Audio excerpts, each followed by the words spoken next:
This is Thinking in Public, a program dedicated to intelligent conversation about frontline theological and cultural issues with the people who are shaping them. I'm Albert Mohler, your host and president of the Southern Baptist Theological Seminary in Louisville, Kentucky. Patrick J. Deneen is the David A. Potenziani Memorial College Chair of Constitutional Studies and Professor of Political Science at the University of Notre Dame. Professor Deneen earned his PhD in political science from Rutgers University. He's held teaching positions at Princeton University and Georgetown University before joining the faculty at Notre Dame in 2012. He's served in various capacities. He has authored or edited many books, including his influential work, Why Liberalism Failed. That book was the topic of a previous episode of Thinking in Public. It is his most recent book, Regime Change, Toward a Postliberal Future, that is the topic of our conversation today. Professor Deneen, I really enjoyed our conversation about your 2018 book, Why Liberalism Failed. And in some essence, everything an author does has at least some reference to what he's done before. So draw a line from that book to why you wrote this book. What are you doing in this new book entitled Regime Change? Sure. Well, first, let me echo how much I enjoyed our last conversation in 2018. I just would mention that that was a time of extraordinary number of invitations to participate in podcasts. And the conversation that we had, I thought, had so much depth that it was almost a surprise to me at that point that I was able to say some things that I was not being asked in other interviews. So I'm hoping that we will at least match, if not exceed, those standards today. Let's do it. This book in many ways is, it's in many ways a follow-up to the previous book. And if anything, it's an effort to respond to a number of the criticisms that the last book received, which really focused on that whether people agreed or disagreed, they thought it was a powerful critique of the liberal order, but that it lacked a kind of positive project or a recommendation of sort of what's next. And so I wouldn't say this is a, fully drawn portrait of what that might look like, but it's an effort to articulate a way of thinking forward from where we are right now. And I think the title suggests that as well, of course. Yeah, I want to ask you a question related to the first book and its title that I think will set the stage for turning to regime change as your book.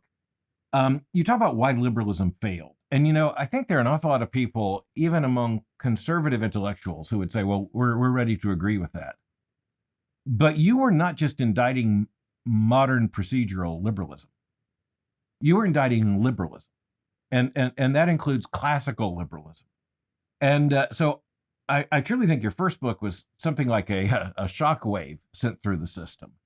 Can you explain, after you've written the book now several years, do you think people got the point?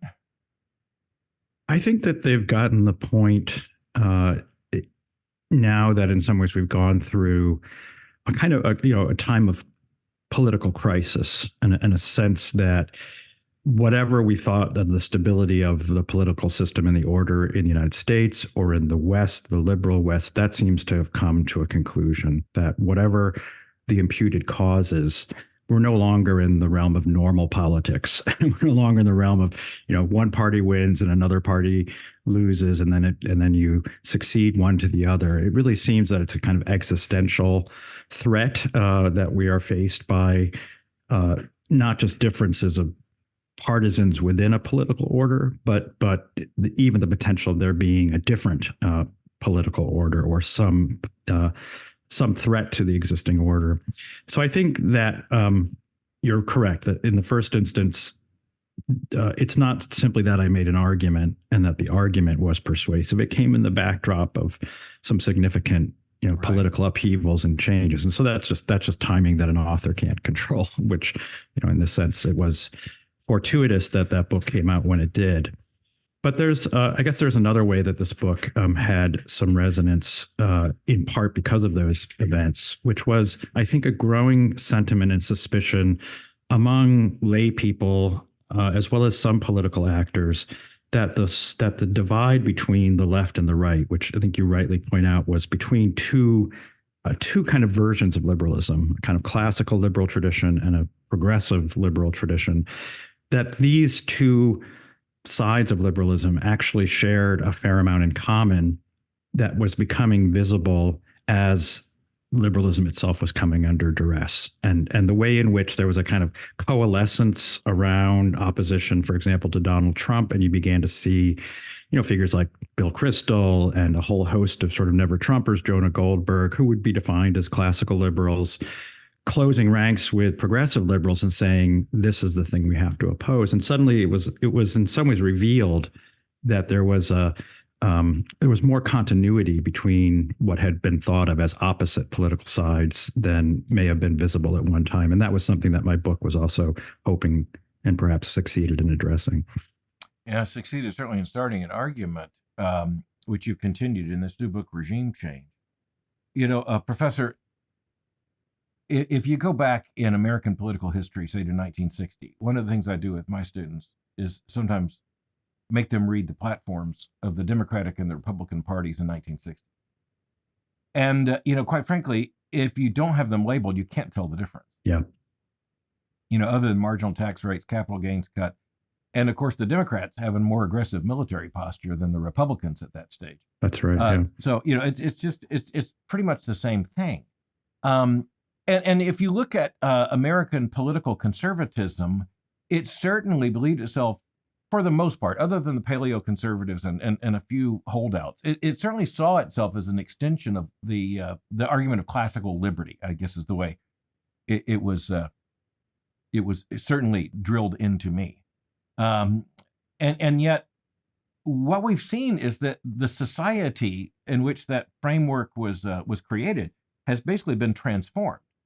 And I think it's clear that first of all, the progressives love the transformation, and most conservatives, I think, misunderstand it fundamentally. Is that a correct diagnosis?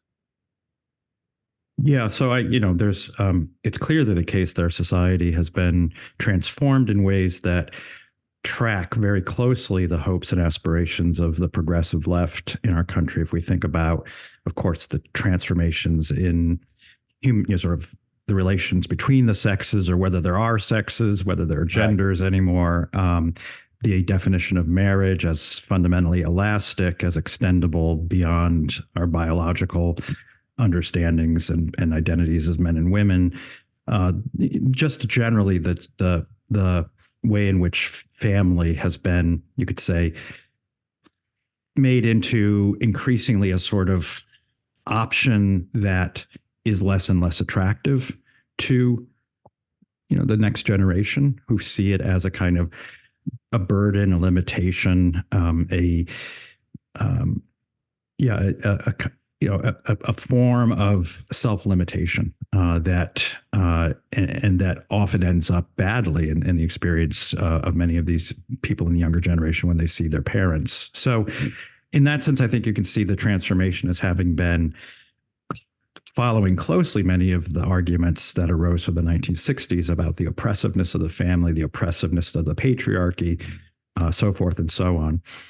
But at the same time, I think in this tracks your, I think, understanding of the way in which this may be misunderstood by people on the classical right. People on the classical right, I think, in the classical liberal tradition, have thought that as long as there was sufficient freedom in our society, the kind of good, solid family values could and would emerge in a condition of liberty. And I think that's the dominant understanding.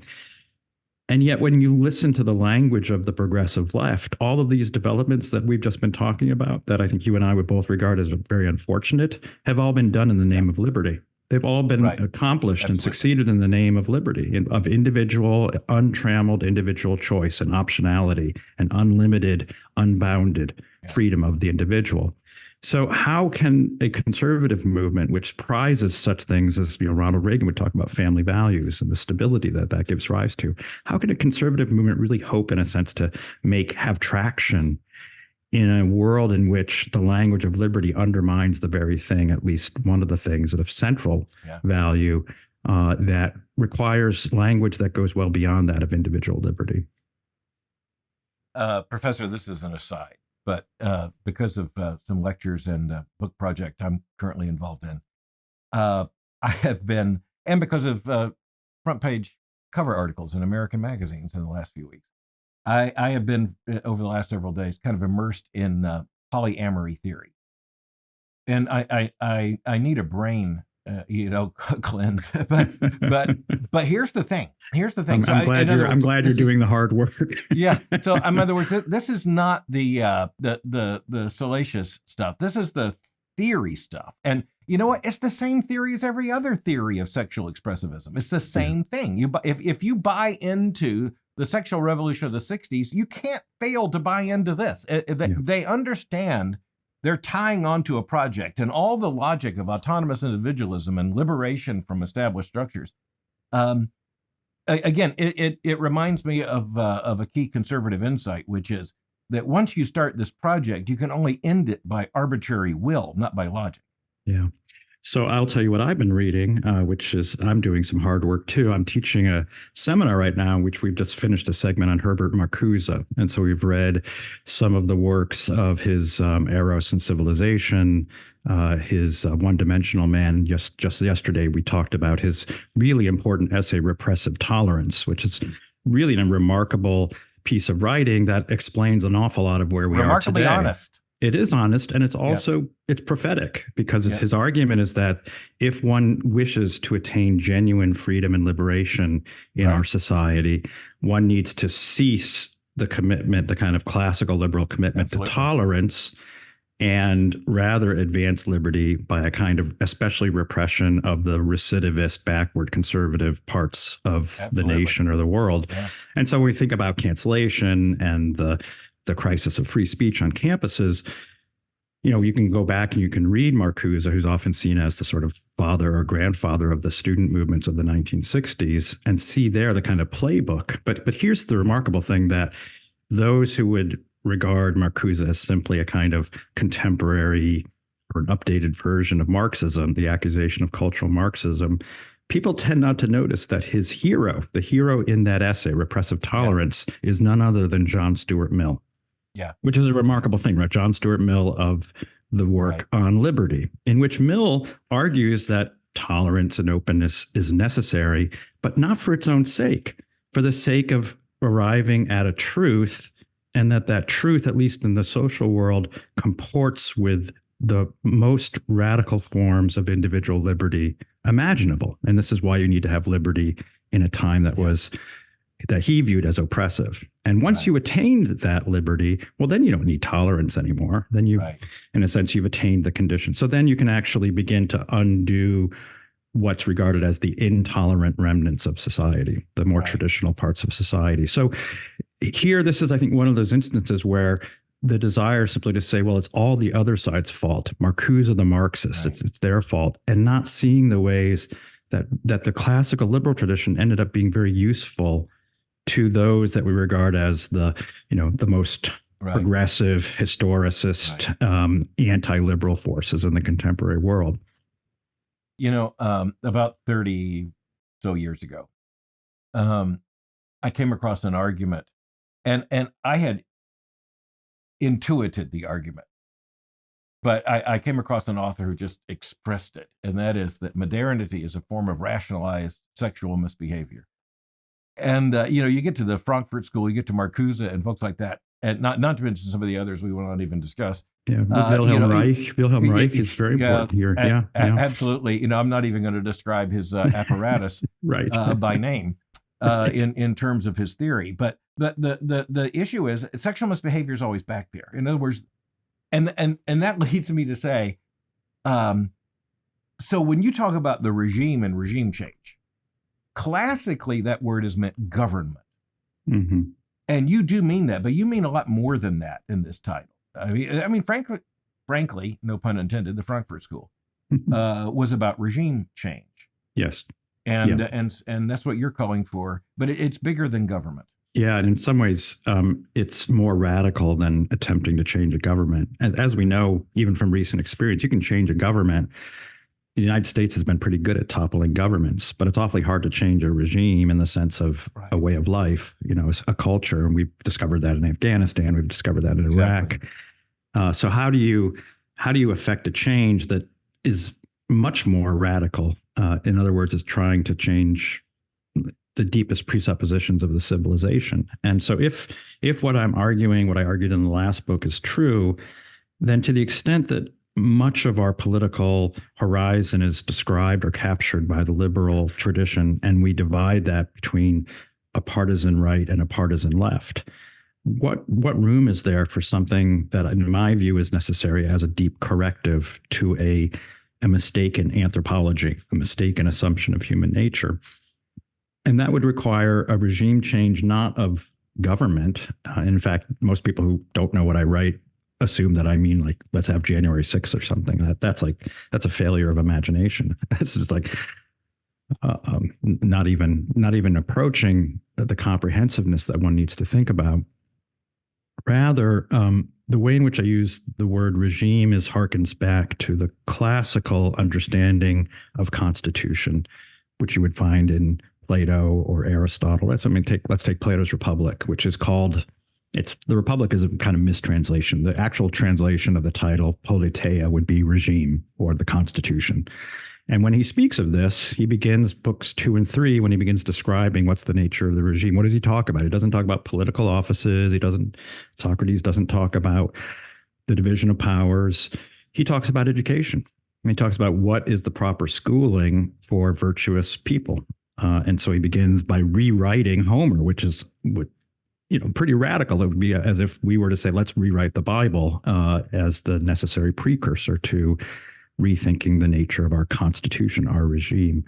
So what would go into a regime change of this sort? And here, I think, and in the book itself, I think a kind of refamiliarization with aspects of the classical tradition would be really helpful to us right now. In your first book, of these 2 books, it kind of this emerging argument that has drawn you so much into public conversation, why liberalism failed. I would say it's clearly one book, and when I go after a book, I have an argument in its pages. So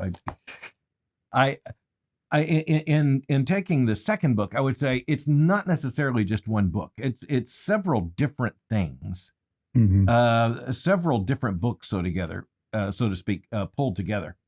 And so talk to me about what the project is, and I want folks to kind of hear how you conceived of this as a project and put it together as you did.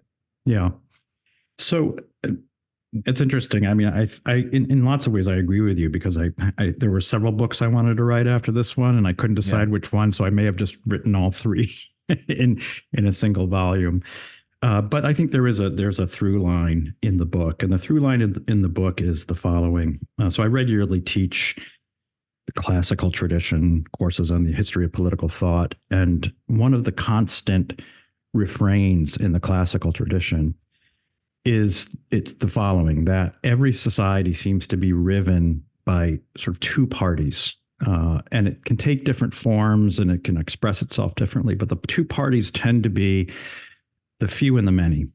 And it tends to align with wealth, not always, but there's some way in which it's never irrelevant. It's never irrelevant. The way in which you gain wealth or property or standing can vary. Capitalism is one way. The old aristocracy of the landed estates and inheritance is another way. So there are lots of ways. Catholic Church had a lot of property. I mean, there are lots of ways that the few attain their position. But going all the way back to Aristotle says basically there's 2, there's lots of different theoretical regime types, but there's 2 you tend to see everywhere. It's oligarchy and democracy. It's either the rule of the few wealthy or the rule of the many poor.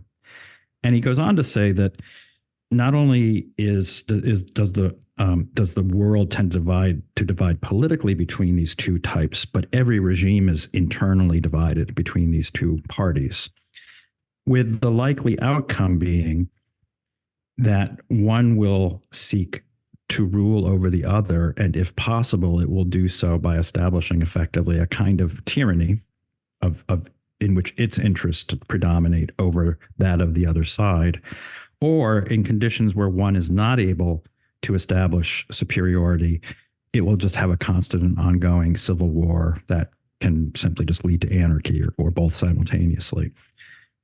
And this is the conclusion of classical authors all the way through the tradition.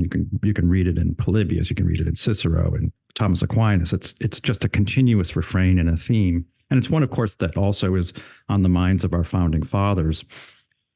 The conclusion of thinkers like Aristotle and thinkers in the Aristotelian tradition is that the only way really to resolve this is either to have a sort of almost an unearthly good ruler, either a monarch or a small aristocracy, who are able to overcome this difference through kind of wisdom and persuasion, which Aristotle, Plato think this would be good, but unlikely. It's difficult to find those kinds of figures.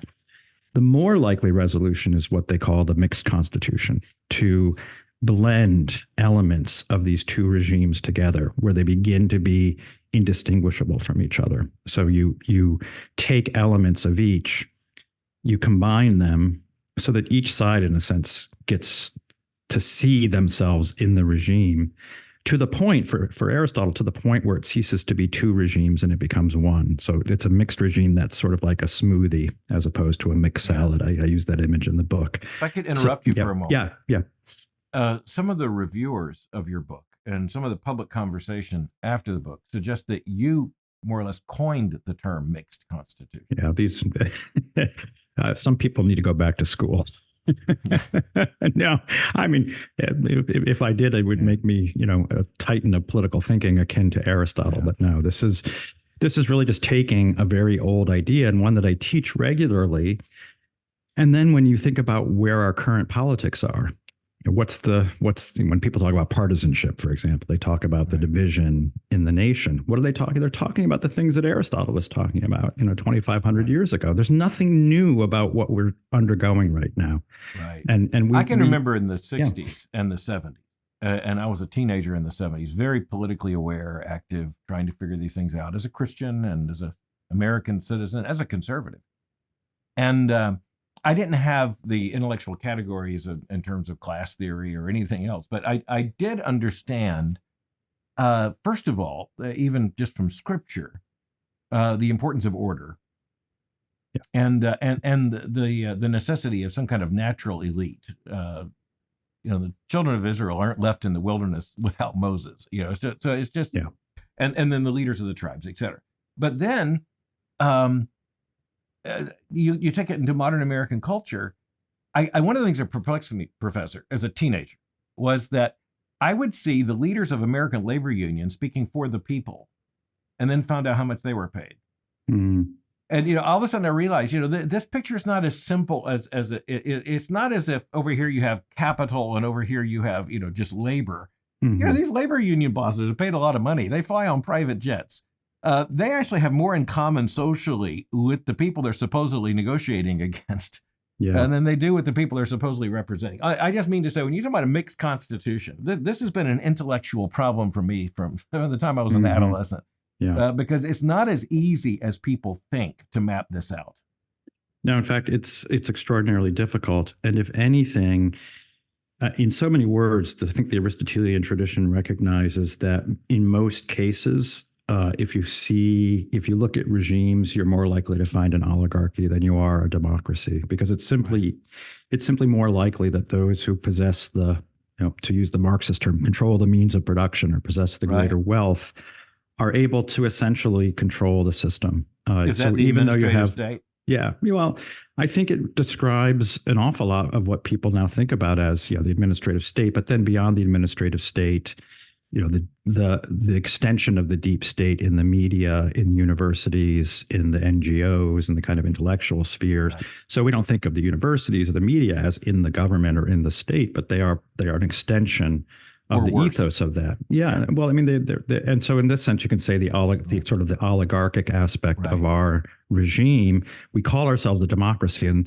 I'm actually writing right now about the irony of being surrounded by people decrying and calling for threats to democracy. All the threats to democracy. Joe Biden gave a big speech last September in Philadelphia in Independence Hall about threats to democracy. When someone like an Aristotle would look at us and say, "You're clearly not a democracy. You're an oligarchy," but that it's more typical, or let's say, it's self-serving for an oligarchy to shroud itself in the mantle of democracy and to claim that it has democratic legitimacy. So it skirts this problem. So in a lot of ways, the idea of mixed constitution runs into the real difficulty is how does one, through the power of the people, circumvent or correct or balance the threat that's posed by this oligarchic element of society? And that's why in many ways my book is in many ways, it sides more on the sides of the demos than it does on the side of the elite. But it's not a Marxist argument that argues that we can simply do away with the elite. And that's why I categorize myself as more of a conservative than a Marxist. But I think conservatives need to engage in this kind of class analysis in order to understand our situation. Well, I was just about to say that the Marxist category of the means of cultural production and the control of cultural production is something conservatives better understand, because the other side certainly understands it. Yeah, I think conservatives thought they could eschew these concerns with class in the belief that and this is informed by the classical liberal tradition, if we had a society of sufficient openness and equality of opportunity, then class differences would largely evaporate because there would be enough movement between classes, people would rise and fall. So the theory is that class ceases to matter because it's not ossified. It's always subject to change and transformation. I think the experience of conservatives in the last 10, 15 years has led at least some, and I think an increasing number, to realize that there's an awful lot, even within the conservative tradition, that we need to relearn about the centrality of class, particularly in as much as an oligarchy isn't a left or a right phenomenon. Right. It's not automatically conservative or liberal. Absolutely. I see that right now so much in terms of the debates, even in American evangelicalism. Class is there. Those who are against the current regime are declassé, out of step. They're deplorable. They are. Yeah, absolutely. Yeah. And so, as you look at this, you recognize some of the names you mentioned. I won't go down the list, but they basically have entered a class identity with people who are primarily on the left. I mean, otherwise you don't write for the New York Times as a columnist, and so you look at this and you realize, okay, so every single columnist in the New York Times has more in common than any of those with, say, the people that I see every day in American evangelicalism. It's just, it is a class analysis that is absolutely necessary. So here's the interesting thing. You talk about how the left historically was kind of the party that analyzed things according to class. Right. And this comes out of the Marxist tradition, so that all analysis, whether it's cultural or otherwise, is read through the lens of class differentiation and a kind of, again, an oligarchic element that's controlling, things behind the scenes. Whereas, as we just were saying, the right in the last 50 years, I think especially because of the influence of classical liberalism, tended to neglect or even deny the centrality of class analysis, and the belief that class would cease to be as central if, again, you had an openness of opportunity, equality of opportunity, and a kind of, a class system in which there was no, it wasn't ossified, it wasn't settled.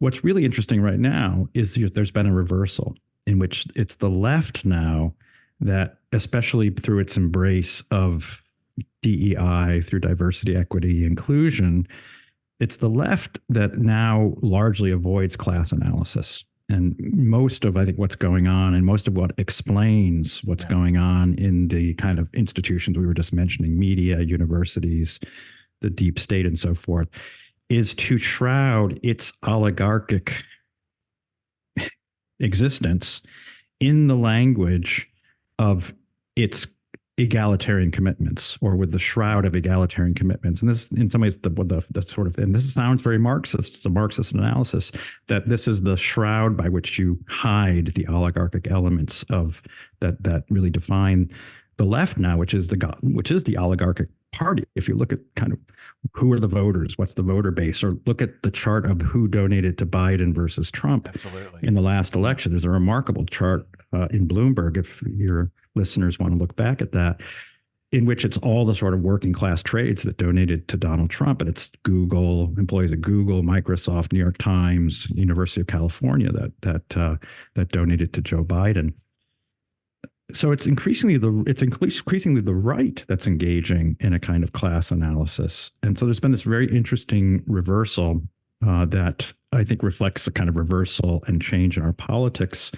That's, on the one hand, of course, deeply destabilizing for people's expectations of what politics is supposed to be in America. But I think in another way, I think it's a necessary and refreshing change of thinking about what's the nature and basis of this political regime. Well, Professor Deneen, I think that class analysis is absolutely necessary because of what we see happening. I talk to parents about their own kids. They go to an Ivy League school, they come back different people. Their alliances, their allegiances, or their identities now grounded elsewhere. You see this happen in our evangelical world where people go up class, and the next thing you know, they're talking about the people they left behind as the deplorables. So in other words, it really does help, because the one thing that describes us better than anything else and predicts the pattern better than anything else is some form of class analysis. Yeah, a generation ago, thinking back to the 80s and 90s, it was the case that the classes also broke down in some ways along the lines not only of socioeconomic expectations, but also not, I want to say politically, but culturally as well, in which, and again, you remember this well, those who were backwards or deplorables were in part deplorable because they tended to be more culturally conservative. And it wasn't necessarily that they were conservative because of reading Edmund Burke or the founding fathers per se. It reflected a way of life that there was a kind of belief in generational continuity. These were people that tended to work more with their hands or with the stuff of the world. So there wasn't the kind of Gnosticism that I think you see that's so pervasive in institutions of higher education today. So, a man is a man and a woman is a woman. It's just clearly obvious. And you don't put quote marks around truth like you do when you go away to an Ivy League school. So I think where we are now is that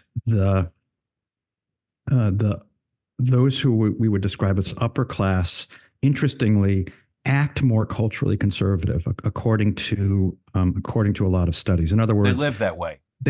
They're more likely to get married. They're more likely to have at least one or two children. Those children are likely to stay in school. They're likely to be able to hold jobs, develop self-discipline, do homework, and so forth.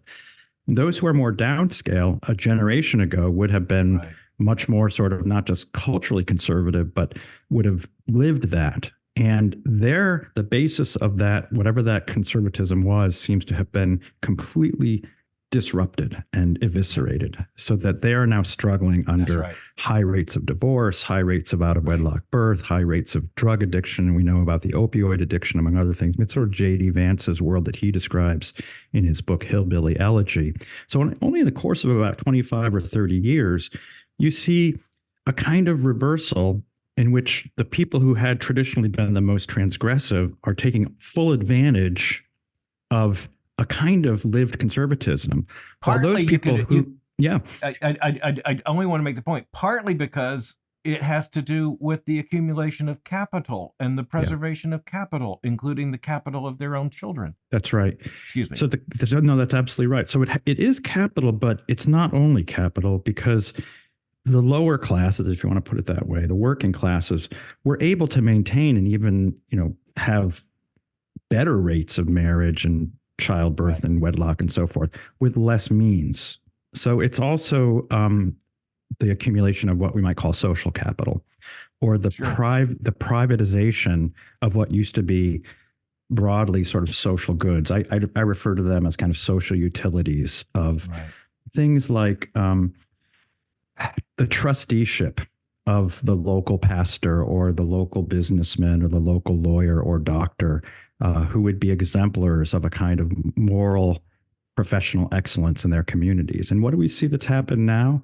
They've all been sucked out of those communities. They get sent off to the Ivy Leagues. They get identified through the testing regimen. and then they get taken out and they never go back. And so we've left this kind of, I sometimes describe it and compare it to strip mining, in which what we're doing is the same thing with human beings as we do with coal, which is to identify the valuable stuff, extract it, process it, and send it off for I think that's very usefulness. prophetically said. And I'm speaking to you proudly from the state of Kentucky, where we see plenty of evidence. Yeah. So coal is, yeah. Well, I mean, I meant I know. more on the human same side, but yeah, yes, no, absolutely. We see this, and it leads, and to take your class analysis point a step further, one of the perplexities that I face is speaking of being here in Kentucky, I don't always name names, but I'm going to name a name, Wendell Berry. And, he's famous for his supposed agrarian arguments, but he's on the social issues. He's very liberal, including the LGBTQ stuff. And you look at this, you go, okay, farming and LGBTQ agenda, they're not going to actually work. No. But, quite frankly, his identity is not so much with the farmers in his area, some of whom I served as pastor, but when I was a pastor decades ago, but rather with the kind of people who are in the publishing industry and in the academic elites and all the rest. So in other words, I see that being played out. And quite frankly, that's what's unwinding in so much of what called itself conservatism that really was not conservative. And by that, I mean committed to the preservation and conservation of the structures necessary for human flourishing and order. Mm-hmm. Yeah. So one of the things I argue in this book is that the contemporary progressives embrace, especially of this, what I regard as really a mantle or a patina of egalitarianism, especially through diversity, equity, inclusion movements, is one way that they're actually engaged in a kind of self-protection racket of sort of preserving their status and their space against the what they perceive and rightly perceive as a growing populist threat to their position. So we really do we're entering, and we've been living in this period. To go back to the earlier part of our conversation, we've entered in this period that Aristotle and Machiavelli and Aquinas describe of this divide between the many and the few. And our politics now tracks exactly what Aristotle argues, which is that the knee-jerk or the instinctive tendency will be for one class to seek to dominate and even to simply rout the other class. And I think that's the place where our politics is. And I don't mean this as merely an indictment of the elites in our society. I think many people who are on the side of sort of team populist also hold the view, if we can just eliminate the elites, all will be well. And what we actually, I think, need is to reacquaint ourselves with this tradition of the idea of mixed constitution and the deeper regime analysis in which a kind of an elite is conforms or is shaped by concerns for the common good with a stress on commonness in both senses of that word. That when we speak of the common good, we tend to think of it in very highfalutin terms of, we want to talk Aristotelian natural law, but I also mean in another sense, which is if the commoners are not doing well, then somehow the good is escaping us. And by every measure, the commoners are not doing well. And therefore, alarm bells should be ringing in these elite circles, right? So the universities, the media, and so forth should be spending a lot more time talking about this crisis than January 6th or whatever the most, the cause du jour is. And yet I've taught in elite universities my entire life, and I've heard virtually nothing of the kind of concern of the condition and state of the commons. Rather, what one tends to hear is a kind of dismissiveness, a condescension, disdain for those backward people. Right. And I document a fair number of those statements in the book. Well, Blue America doesn't try to speak to Red America with arguments anymore. No. Not only not with understanding, it doesn't even speak with argument. It's declarations, commands. It's even less arguments than it is the effort to understand and comprehend the condition. In other words, that the view of those who have been left behind, and again, I document some of these statements, and what's striking is that it's not just people on the left or progressives, it's people often who are on the at least classical liberal right, for whom their condition, the condition of those who are still living in the Rust Belt flyover cities like South Bend, that it's their own fault, that they, in a sense, they chose their misfortune, and they deserve it. I want to put you on the spot here in a way others might not. And I want to tell you that when my colleagues and I have discussed your most recent book, there's a series of questions I think all of us realize we'd like to ask you. So I now have the opportunity, so here goes. Sure. So it's one thing to talk about these things as disembodied ideas. I want to name some names here. So I want to throw out some major figure names and have you place them on a map, okay? William F. Buckley Jr. You want me to do it one at a time? Yes. Okay. Yes. Yeah. No, and this is not just as a tautology or so. I need for you to help us all to kind of put this on a map. Yeah. So I think I have a lot of respect for William Buckley, but I do think he was the architect of course, as all recognized, modern fusionism, right, which proposed this combination of libertarian economics, social conservatism, and kind of Cold War hawkishness.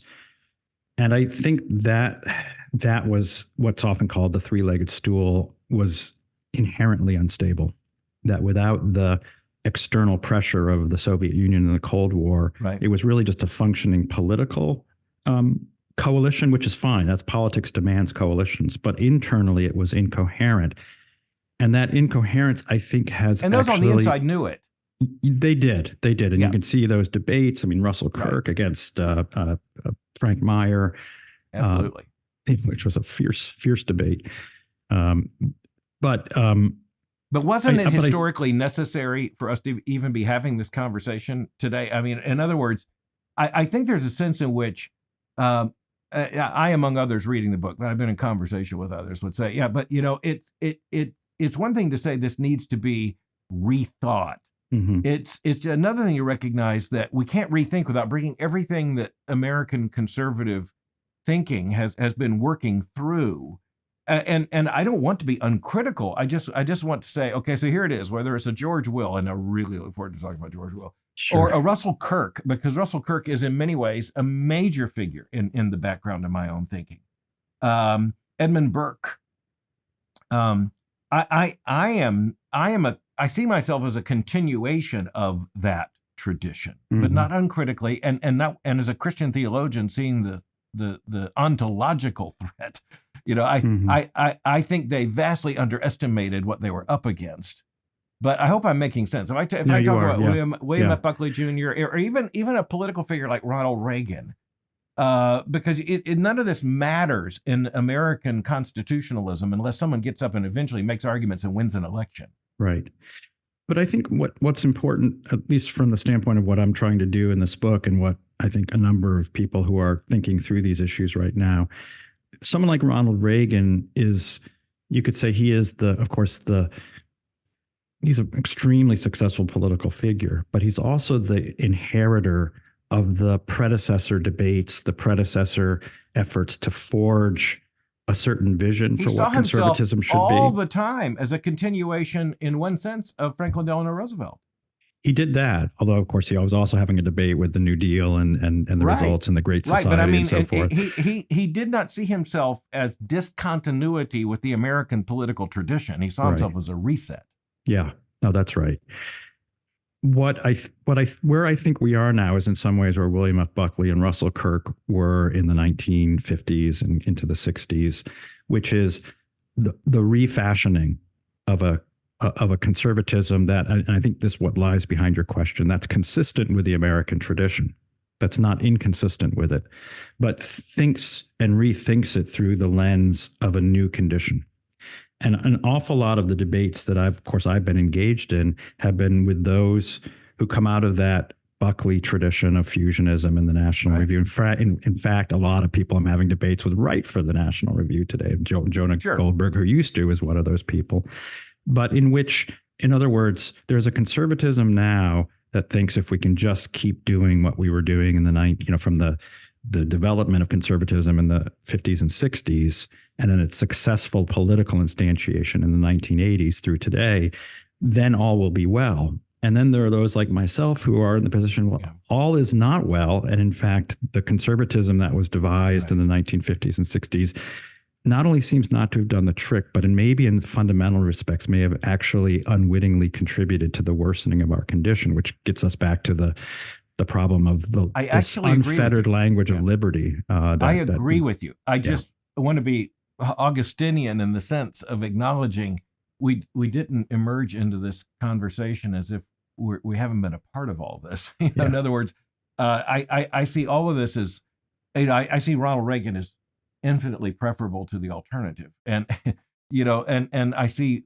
someone like William F. Buckley Jr. as historically necessary in order to and fusionism, because I think without it, frankly, we conservatism would have fractured, gone off into many different wildernesses. I think my own debate is far less with someone like Buckley or with Ronald Reagan, although I can be critical of aspects of what they did. But it's much more with those who think that all we have to do is keep doing what they had forged.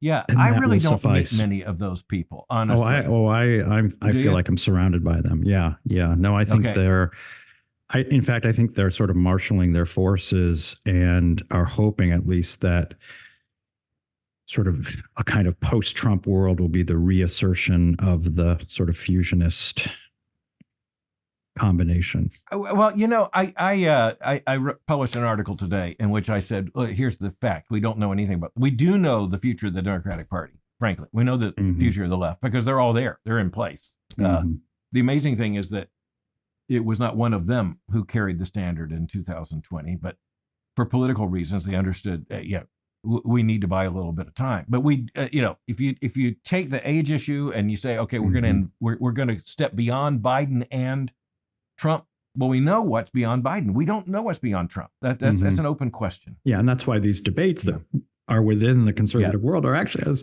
as is typically the case, rather tart and even internecine. They are tumultuous at the moment. Yeah, but I think, and I'm going to go back to your class analysis for a moment. I want to take the conversation in a different direction, but I'm surprising myself by going backwards here for a moment and just say, this is where the class analysis, I think, really comes in.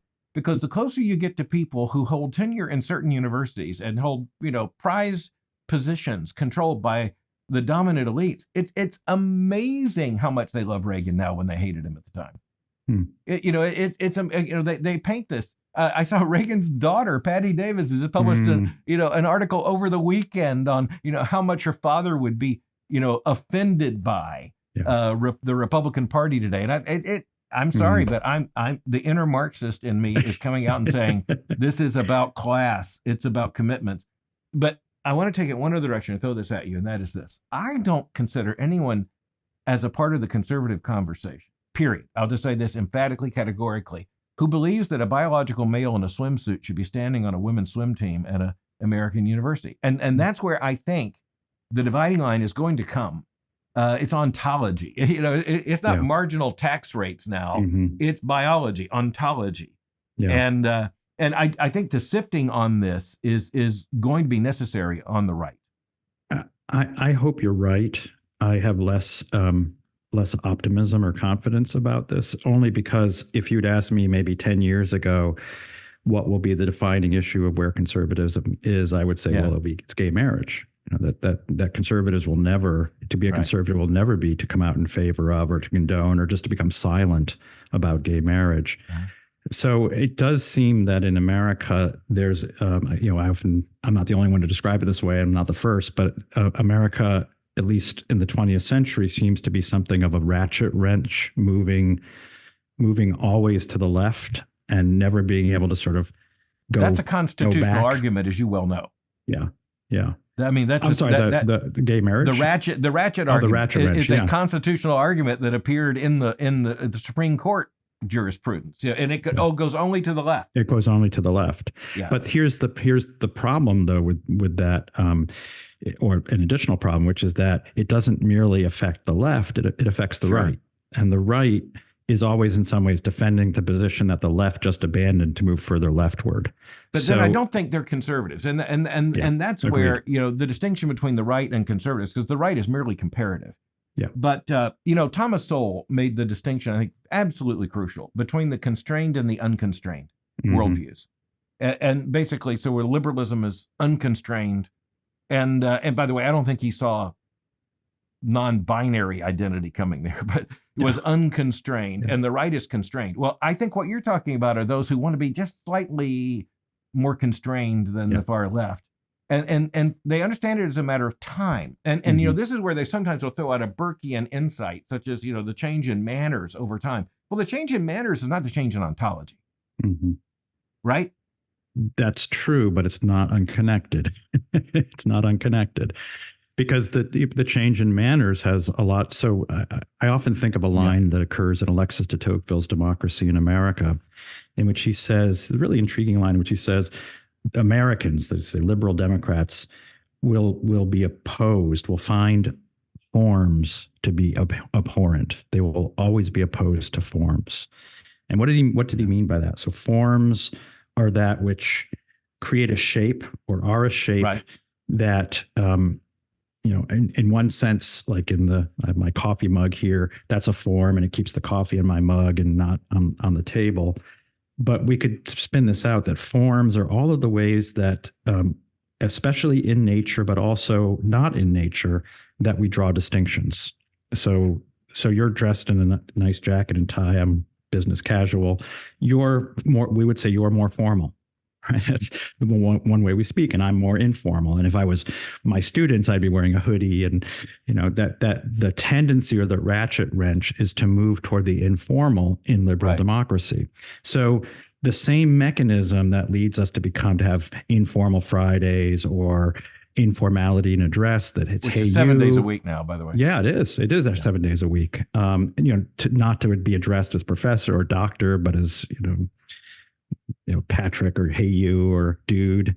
Right. All of these are manifestations of the same phenomenon that leads to the decrial of borders.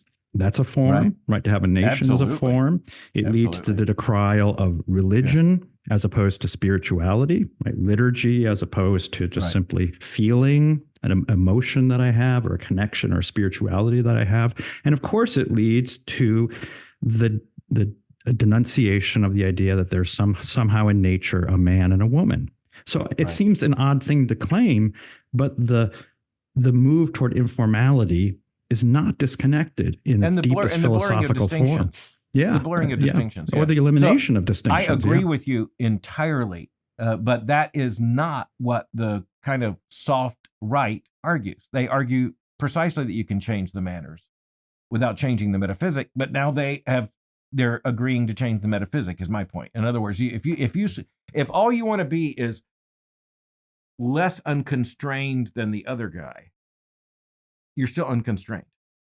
And that gets back to I'm a theist, as you are, and so I just don't believe that there is any lasting grounding of that constraint. Which is why I would say that while we might think now that the outer edge, the outer border or limit of unconstrained would be denying the difference between a man and a woman and having a man on a swimming platform. Well, you have transhumanism now. I suspect there's always going to be a further border. There's always going to be some limit to be exceeded. Absolutely. At which point the soft conservative, the soft right would say, okay, we can live with the woman, the man on top of the women's diving platform, but we will oppose the transhuman. So I would like to be with you in saying that, this is the dividing line. But I think here we get back. Right. But here we get back. I just want to push back. Yeah. It is the dividing line. I don't recognize anyone on the other side as a conservative. And I will speak and say, I am willing to withdraw from the larger society if necessary to maintain the distinction between male and female. All I'm saying is that I'm a conservative in that I don't recognize, for example, no-fault divorce as a conservative position. But we are now so far beyond that no conservative is talking about that as a kind of front burner election issue or a front burner social issue. And so all that I'm saying is that it wasn't a major address I gave this week. Excellent. Where I tried to track the problem to contraception and to the emergence and normalization of birth control and no-fault divorce. Starting to sound like a Catholic, Dr. Mohler. Well, I have written on this subject for Catholic publications, Thank you. But as Thank a Protestant, as a Protestant, and so it's not exactly the same position. I understand. But it is very similar in terms of its understanding of the fact that if you liberate people from marriage, guess what? If you liberate sex from marriage, you liberate marriage from its many goods. Right. Then quite frankly, you're destroying marriage on just a slower timetable. So I would frame this in the following way: that a society that recognizes the reality of the created order, and that the created order is an order that constrains because we are part of the created order. We are not creators; we are creatures. Right? We have been created. So an order that recognizes that also can live with, to a greater degree, can live with also certain arbitrary forms of constraint, because things like calling me Mr. or calling someone else Mrs. or Doctor, or wearing a tie as opposed to a cravat or a bow tie. These are somewhat arbitrary forms of constraint and formality, but they are reflections of a recognition that we exist in a world of forms. I would say that the left mentality is the following: that because there are arbitrary forms of distinction, therefore all distinction is unjust. Even natural distinction is unjust. So the conservative, it seems to me, is willing and indeed embraces to an extent the ways that we create formalities, the liturgies, the form of dress, the form of address, and so forth, your curricula, et cetera, right, which can be different, but nevertheless which reflect something true about the world. And the left mind, the radical mind, the revolutionary mind, it ultimately goes to a denial of the idea that we are created, right, that we're creatures. And I think if you want to talk about what's conservatism, it's the acknowledgement that we are creatures, as opposed to the illusion that we're creators. I don't want to speak just institutionally here, but every man in the room with me and in the control room and all the rest are also in coat and tie. Manners create a certain context, and I will just say it's not just about preference, and that's exactly the point you're making. It's not just about preference; it's about expectation. People behave differently in a coat and tie than they do dressed differently, and the loss of this, I think, is a denial of a central conservative insight that everything we should do should speak of commitment and aspiration. And that includes the shoes we wear. That doesn't say there's not a place for athletic shoes. That's not the point. But it is to say there is something to be gained, and there are signals that are sent. And you know what? People come on this campus, they appreciate that, and I appreciate the fact that they do.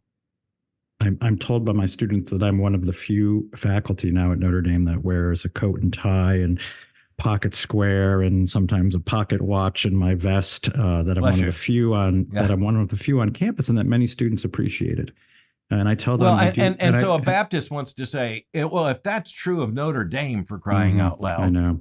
Then where is their hope? Well, there's always hope. I'm not optimistic, but my students ask me why I do that, and I said it's a sign of respect for you. That I'm not trying to be a dandy. I'm trying to show you that we're doing something serious, and I take this seriously. And I wouldn't dress any other way. I wouldn't dress like I'm sitting in my living room watching a football game if I'm coming to class and we're learning together. So I think if you convey that, they begin to understand and sympathize with why these forms are of central importance to our human civilization. One of the great virtues of your most recent book, Regime Change, is that, frankly, it raises so many questions that defy any brief summary or encapsulation in a conversation like this. I deeply appreciate the generosity of your spirit and time in this. I want to end in an unusual way by asking you, if you're speaking to me as you are, and we know who we are, both of us, what do you think is the hardest question you would pose to me? In other words, or to American evangelicalism, American Protestant, confessional Protestantism? What is the hardest question you would pose? What is it that we're not seeing? Well, I guess here I would ask a question as a Catholic to someone who having spoken to now twice for some length, I find to be very much a kindred spirit. And yet, when I engage in a critique of liberalism, it often seems that by extension, I'm engaged in a certain critique of Protestantism as well. In other words, the tendency toward fragmentation of individualism, of self-assertion, of a more of a concept of the human being that begins at the level of the individual and the individual exercising choice as the primary self-understanding. How much of liberalism can be ultimately sort of separated from Protestantism? And is Protestantism, is it a resource? Is it a corrective? Can it be? Or is it ultimately fated to travel the route that so much of your fellow Protestants have traveled, which is toward a kind of, very soft, progressive, expressivist form of faith, or worse. And this is something I worry deeply about, because if you and those who believe such as you are not the source of renewal in America, I'm not sure that those the remnant Catholics who are still Catholic are going to be able to pull us over the finish line either. Yeah, I don't think you'd be surprised. I am a confessional Protestant. And by the way, I did part of my doctoral study in a Roman Catholic institution studying Roman Catholic theological method. So, I say this with respect. I think that the problem with part of that is that the Roman Catholic Church has not maintained what the project and authority that it had, claimed. I'd say, Pope Francis is a pretty good response by any conservative Protestant to all this. And I don't say that dismissively, and I don't say this without a sense of tragedy. Mm-hmm. But I just want to say, I think the renewal that's coming, at least in confessing Protestantism, is the understanding that the excesses of Protestant individualism are just as fatal as Protestant liberalism. Mm-hmm. And so one of the happiest things, if I could encourage you, is that among my tribe, it's the recovery of a very thick ecclesiology. Mm-hmm. We could have great ecclesiological debate here. That's not the point. But it is the recovery of a deep ecclesiology that requires a primary commitment.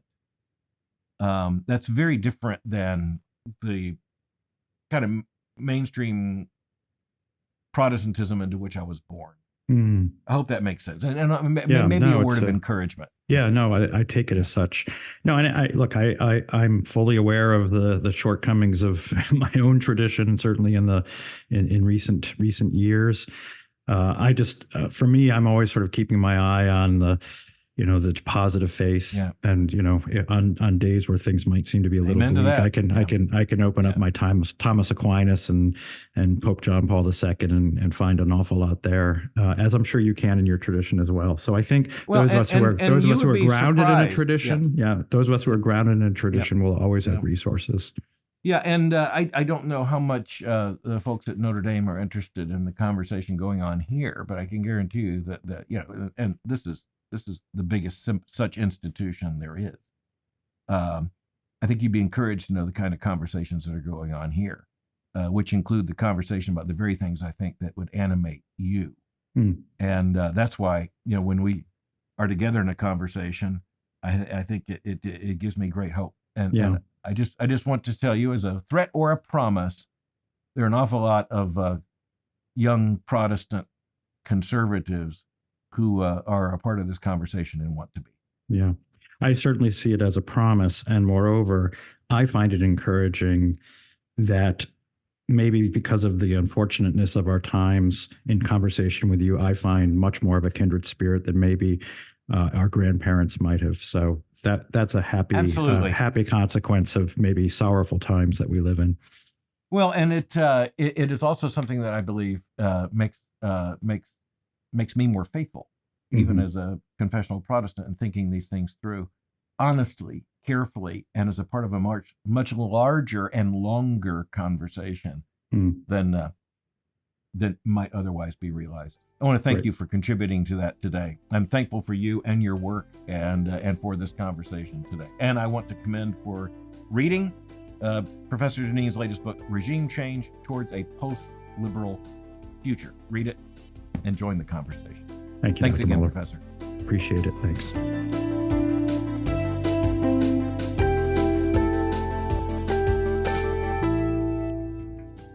Many thanks to my guest, Professor Patrick Deneen, for thinking with me today. If you enjoyed today's episode of Thinking in Public, you'll find about 200 of these conversations at albertmohler.com under the tab Thinking in Public. For information on the Southern Baptist Theological Seminary, go to sbts.edu. For information on Boyce College, just go to boycecollege.com. Thank you for joining me today for Thinking in Public. Until next time, keep thinking.